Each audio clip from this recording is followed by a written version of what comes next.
인앤아웃 의원 한의원의 원장 유지은입니다.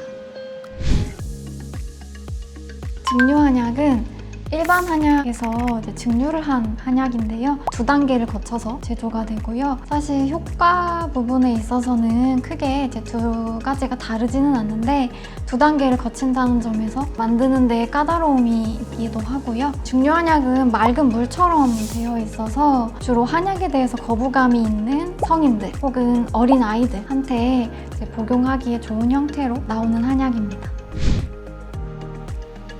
네, 물처럼 투명합니다.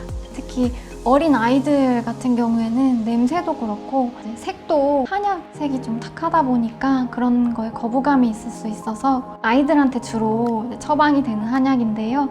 성인들 중에서도 요즘에는 한약에 거부감이 있는 경우가 있기 때문에 그럴 때 드시기에 좀 좋은 형태라고 볼 수 있습니다. 맛이 크게 달라지지는 않고요. 대신에 조금 더 가벼워지는 건 있는 것 같아요. 복용하기에 쉬운 형태로 넘어가기 쉽게 그런 건 있는 것 같아요. 약제마다 증류가 잘 되는 약제도 있고 그렇지 않은 약제도 있어요.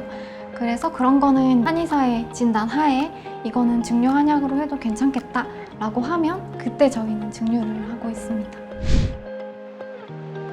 먼저 증상에 맞게 진단을 하고 처방을 받은 이후에 그 처방이 증류로도 가능한지 먼저 상담이 이루어져야 하고요. 그게 충분히 가능하다면 증류 한약으로도 선택하실 수 있게끔 권하고 있습니다. 청소년기에 공부에 도움이 되는 한약, 쉽게 말해 총명탕이라고 하는 그런 한약들도 증류로 충분히 가능한 한약이라서 그런 것들도 처방을 받으실 수 있습니다.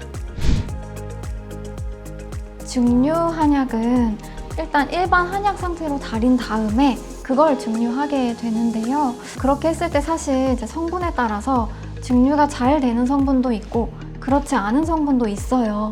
해당 약제가 이 환자분께 필요한데 이건 증류가 잘 안 된다 라고 하면 그럴 때는 한의사가 직접 판단을 하고 일반 한약으로 권해드리고 있습니다.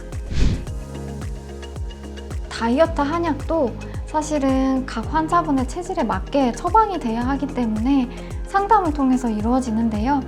대체적으로 공통적인 효과라고 할 수 있는 건 공복감을 좀 줄여주고요. 또 대사를 좀 증진시켜줘서 체중을 감량하는 데 도움이 될 수 있게 하는 그런 약재들로 구성이 되어 있습니다. 다이어트 한약도 증류 한약으로 드실 수 있습니다. 특히 소아들의 경우에는 훨씬 복용하기 편해하는 경우가 많고요. 또 성인들의 경우에도 한약을 굉장히 싫어하시는 분들도 증류 한약은 좀 부담 없이 드신다는 이야기를 많이 들었습니다. 보통은 소화계통 좀 좋아지게 하고 또 호흡계통 좋아지게 하면 피부에도 좀 도움이 되는 경향성을 가지고 있기는 한 것 같아요. 피부 질환이 있는 경우에는 당연히 환자분에 맞게 처방이 돼서 피부 질환을 개선할 수 있는데요. 그 외에도 흔히 보약이라고 하는 개념으로 컨디션을 유지할 수 있게 하는 형태로 한약을 복용해 주시면 안세 개선에도 충분히 도움이 될 거라고 생각합니다. 맥으로 모든 질병을 다 판별한다면 그거는 조금 어려운 것 같고요. 맥을 통해서 어떤 장부가 어떤 상태인가 정도는 충분히 도움이 된다라고 생각을 해서 진맥을 꼭 해서 처방에 참고를 하고 있습니다.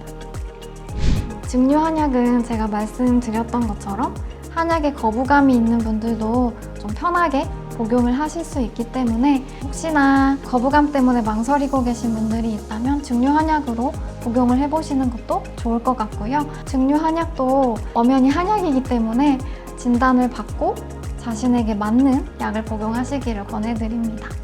지금까지 인앤아웃 원장 유지은이었습니다. 저희 인앤아웃 의원 유튜브 구독과 좋아요 부탁드립니다.